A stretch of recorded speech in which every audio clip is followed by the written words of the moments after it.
Hey guys, Mr. Asiatic here. Already did the review on the Sigma 40, but after having it so long, just want to talk to about. I want to talk to you guys about it again. I love this gun now, and I want to also do some updates on reliability, and also some updates on the trigger. That seems to be the main focus on this weapon is how horrible the trigger is, and I've done some things to change that. So let's get started. Let's take the mag out, load it with hollow tips. Um, Safety check it.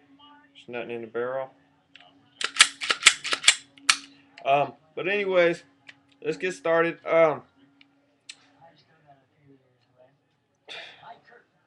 Stainless steel side. Um, there's the sights. It's not as bad as it looks in the video. It's small, but it's really comfortable, and I'm real accurate with it.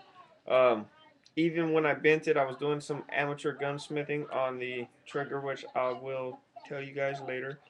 And forgot that there was a set of sights here, and I was just, hammering away at it and bent it.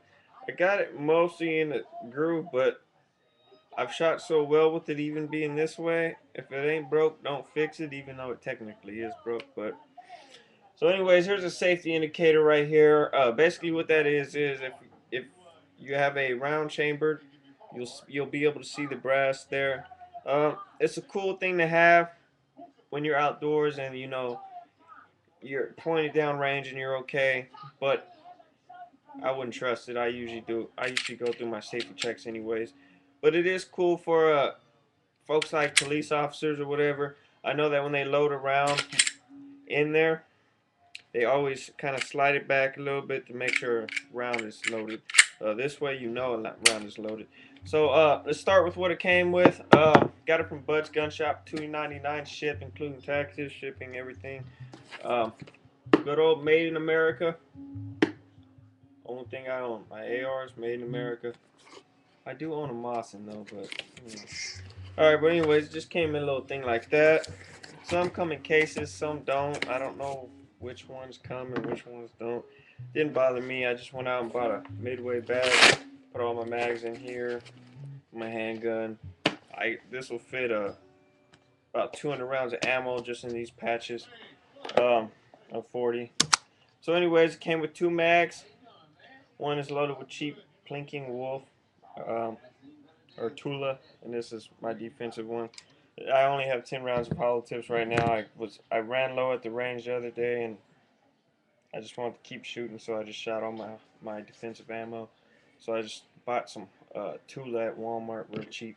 Alright, so I already did a review, but I just wanted to talk about the reliability of this gun and how it exceeded my expectations. To get it off, the easiest way I found is just like a glider. You just kind of pull it like this. It only needs to go back a tad bit, and then there's a lever here and one on the opposite side. You just push down on those and push forward. And I haven't cleaned it. I'm trying to just let it run bone dry and bone dirty till it misfires. Um, If you guys want to see a true review on this gun, check my other video. This is basically I'm just gonna talk about the reliability, like I said before, and also what I did with the trigger that actually made it feel a lot better. Um, so anyways, let's get on with the reliability. If I had to give it a rating from a 1 to a 10, 10 being best, 1 being worst, I would give it a, I'd probably, it's between a 9 and a 10. I give it a 10, but I think a few more thousand rounds should be in order before I definitely call it a 10. But for now, I'll call it a 9. But it's leaning towards 10, and I have no doubt in my mind that this thing, without being cleaned ever again, for the next 2,000 rounds, will not mess up on me. I did have one stovepipe, and that was with a new shooter, and I think it was limp wristing. I'm not sure. It may have just been the gun. I don't know. But hell, one misfire or one stovepipe or one misfire out of no matter what it is, out of all the rounds that I put through this baby, is still spectacular, and I don't care if it had 3 or 4, 5, 6 of them.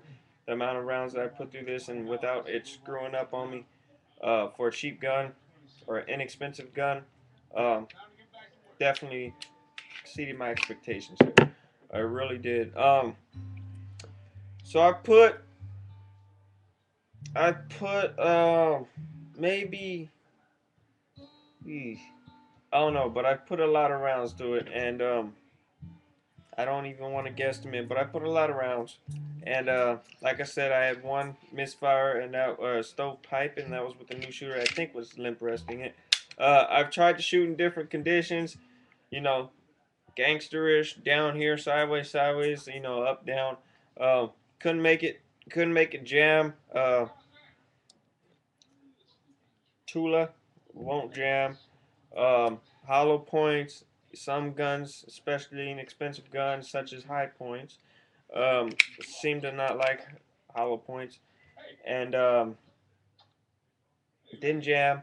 Um, Now this, I mean, and this is without cleaning, folks. So I mean, this gun really is worth the money, guys. It really is. Say what you want about a Glock copy, but you know what? I'd rather bet my life on 2 of these, which I can get for the price of 1 Glock. So, um, so let's go on.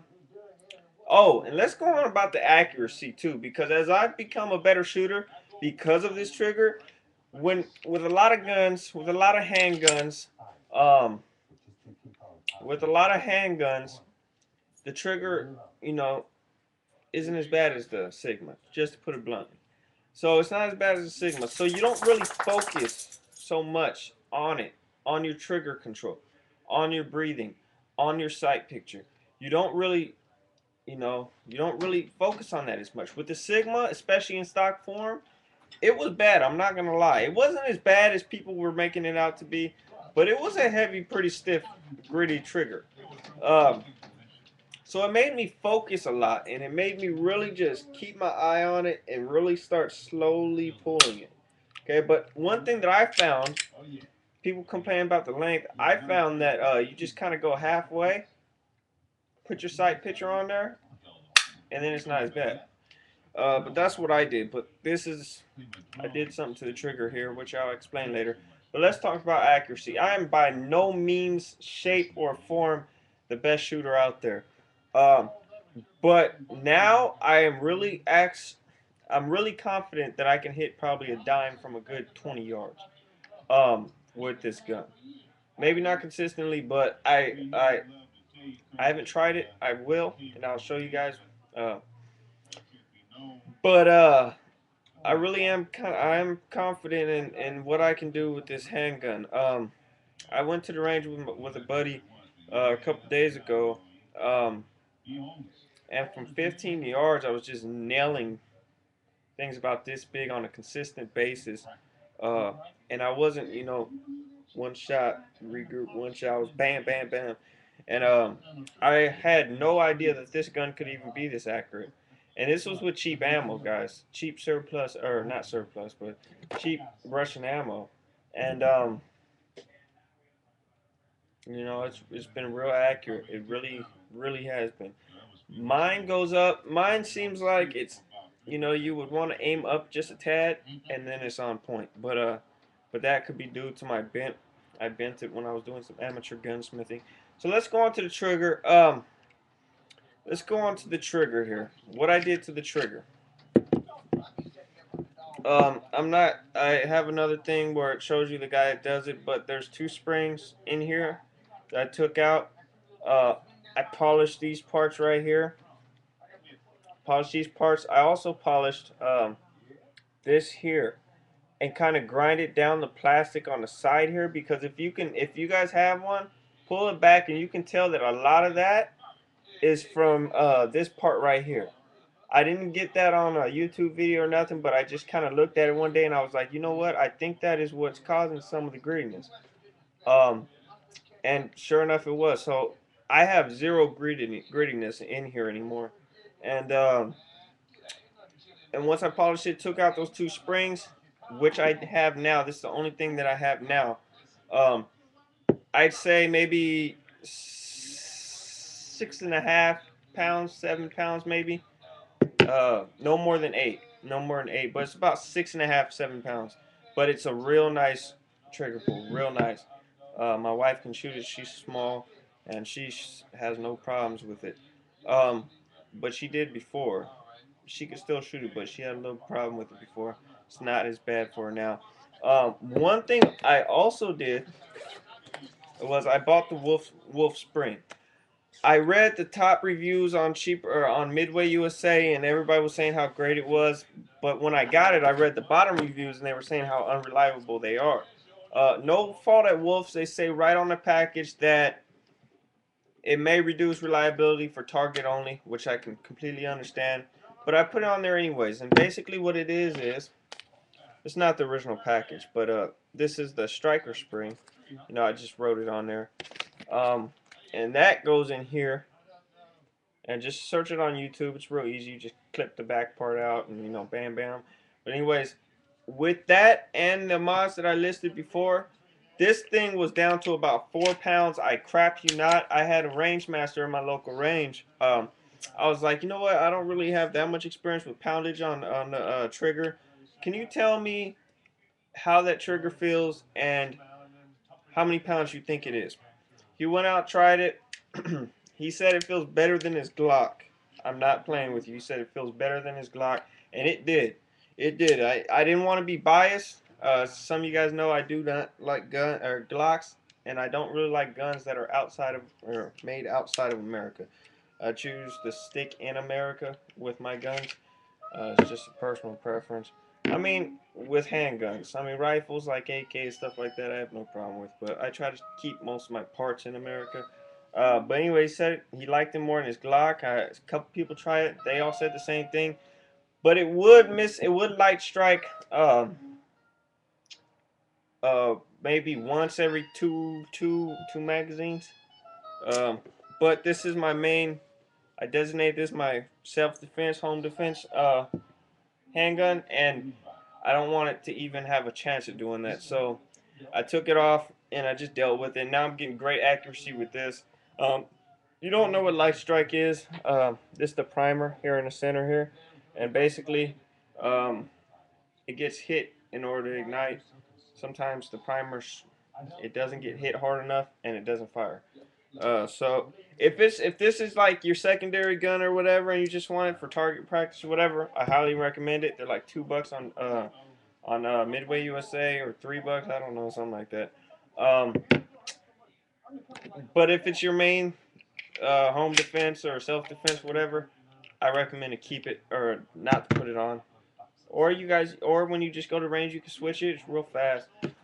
One thing I also did is the springs that I did take out of this handgun and the Wolf spring, when I put the Wolf spring in my gun and I took the original Sigma striker spring out, I put it in this package and I labeled it.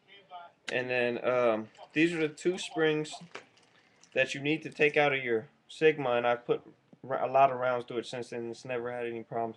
But this is one, and this is the pigtail spring right here. And I just put it in a little sandwich bag, a little Ziploc bag, and labeled it Sigma 40VE trigger springs. Put the date on it, so I know how long it's been without misfiring. I just put it in my bag just in case I need it. For some odd reason it doesn't work, I put that back in. But this is a great gun, guys. I cannot say enough. Highly recommend this gun. I would put my life on this gun, my family's life on this gun, and I put my word that if you come in optimistic and not try to beat this gun down, that it will perform better than your expectations. Alright, well, thanks guys for watching, comment, and all your other stuff. Thank you.